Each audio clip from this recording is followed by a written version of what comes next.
Mas Ratu Ayu Kawunganten. Nyi Mas Ratu Ayu Kawunganten atau biasa disebut Nyi Mas Kawunganten merupakan sosok penting dalam perjalanan Kedokan Bunder Kabupaten Indramayu. Nyi Mas Kawunganten merupakan anak dari Raja Banten yang dipersunting oleh Syarif Hidayatullah atau Sunan Gunung Jati.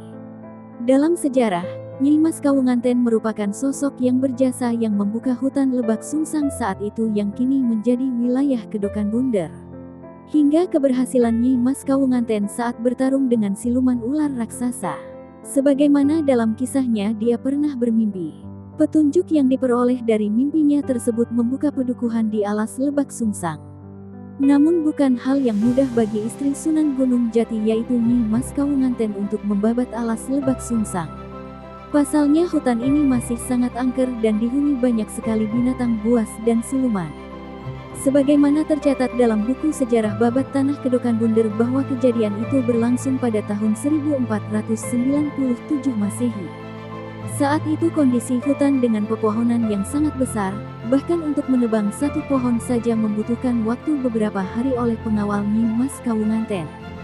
Setelah 1 bulan Nyi Mas Kawunganten hanya mampu membuka lahan beberapa puluh meter saja untuk bisa ditempati. Sedangkan, anak buah Nyi Mas Kawunganten pun banyak yang meninggal diterkam binatang buas dan diserang siluman ular.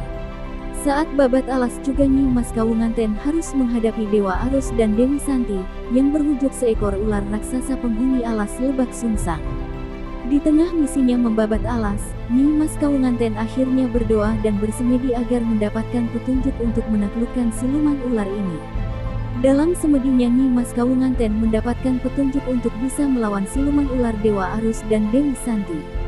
Untuk mengalahkan ular Dewa Arus dan Dewi Santi, Nyi Mas Kawunganten diminta untuk menancapkan tusuk kondenya pada sebatang kayu besar yang sudah roboh. Keesokan harinya Nyi Mas Kawunganten pun segera keluar untuk mencari pohon besar yang tumbang, sebagaimana petunjuk yang didapatkannya dalam semedinya. Hingga ketika siluman raksasa lengah Nyi Mas Kawunganten mengambil dan menancapkan kondenya ke pohon besar yang sudah tumbang itu. Dengan seketika berkat pertolongan Allah maka terbakarlah siluman ular dan juga pohon besar yang ditancapkan konde milik Nyi Mas Kawunganten itu.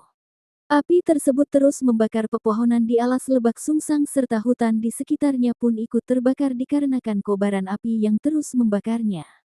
Dalam kurun waktu 1 tahun Nyi Mas Kawunganten berhasil membuka lahan alas Lebak Sungsang.